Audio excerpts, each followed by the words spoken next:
እንዳታሳልፉት ለሁሉ እንዲዳረስ እባካችሁ ሼር፣ ኮፒ ሊንክ፣ ዱዊት አድርጉ። በሕጻጽ ምን እየተደረገ ነው? ሶስት ጥያቄ ነው ይዤላችሁ የመጣው። ሰሞኑ በሕጻጽ ከተማ እናቶቻችንና ሕፃናት በረሃብ አለንጋ ሲቀጡ አይተናል። በጣም ትልቅ ስቃይና መከራ ማለት ነው። ታዲያ ይህን ሁላችን አዝነናል፣ ልባችንም በእውነት ተሰብረዋል። ሰው እንደ ሰው ስታስቡት ሁላችሁ በጣም ያሳዝናል። ማንም ሰው በ21ኛው ክፍለ ዘመን መራብና መጠማት የለበትም እንላለን ሁላችን። ታዲያ ይህን በዚህ ምክንያት በማድረግ ብዙዎች ከአዲስ አበባም ከተለያየም ታዋቂ ቲክታከሮች ኢትዮጵያ ወደዛ ሂደዋል። የቲክታከሮችን አያካትትም፣ እነሱ በግላቸው የሚያደርጉት ነውና ይበል የሚያሰኝ ነው እነሱ። በሌላ ግን ሶስት ጥያቄ አለኝ እኔ። በአሁኑ ሰዓት ብዙዎችን በውስጥ እየጠየቁን በፌስቡክም በቲክቶክም ገንዘባችንን ለማን እንስጥ፣ እንዴት ነው ህጋዊ አካውንት የትኛው ነው የሚል ብዙ ጥያቄ እየተነሳ ይገኛልና ሶስት ጥያቄ አለኝ። በህዝብ ስም አካውንት የከፈቱ እነማን ናቸው? ሁለተኛ ደግሞ ተቋማዊ ነው ወይ? ይህን ህዝብስ ያውቃል ወይ? ለህዝብ ይፋ ይደረጋል ወይ የሚለው ህጋዊ ሆኖ የተከፈተ አካውንት ነው ወይ?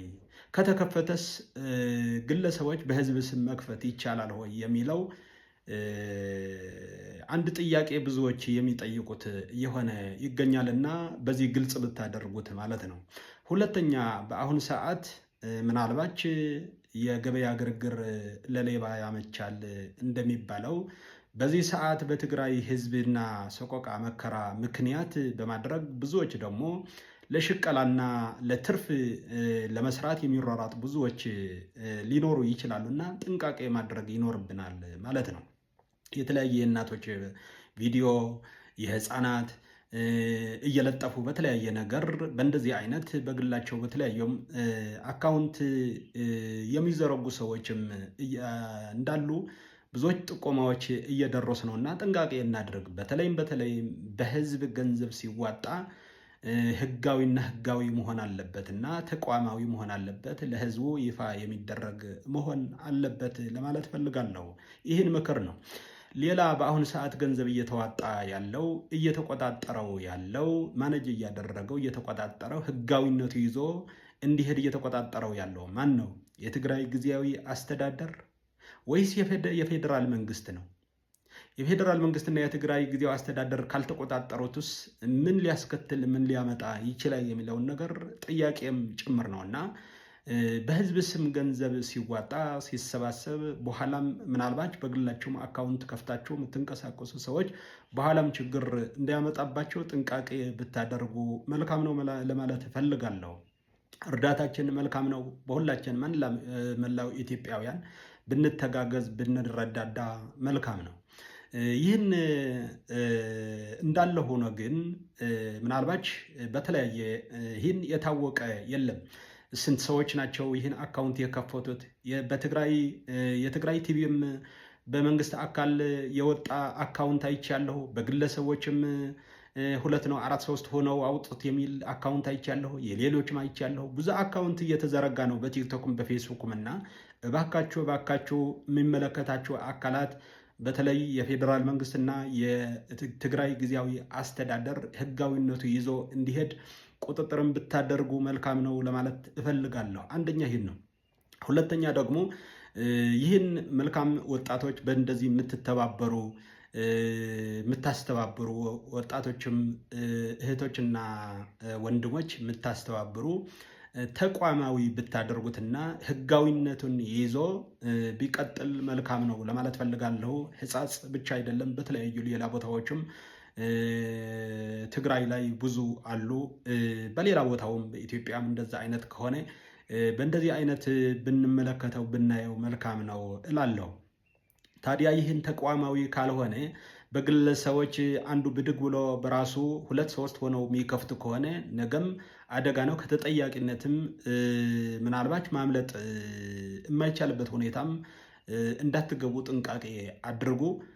ህጋዊነት ያለበት ተቋማዊ መሆን አለበት። እያንዳንዱ የተዋጣ ገንዘብና ምን ላይ እንደደረሰ ለህዝቡ ይፋ የሚደረግ በየዕለቱ በሳምንት በቀን አንዴ ነው፣ በሳምንት 2 ጊዜ ነው መግለጫ እየተሰጠበት ለህዝቡ ይፋ የሚደረግበት ተቋማዊ ገንዘብ አሁን የሚሰባሰበው ገንዘብ የሚሰባሰበውን እህል ዱቄት ይሁን እያንዳንዱ ነገር ተቋማዊ ቢሆን መልካም ነው። ታዲያ ተቋማዊ ቢሆን የሚለው ግን ከፖለቲካና ከሌላ ከጥቅማ ጥቅም ፈላጊዎች ውጪ መሆን አለበት። ግን ተቋማዊ ቢሆን መልካም ነው ለማለት ፈልጋለሁ። ግን ህጋዊነቱ ይዞ ቢሄድ መልካም ነው።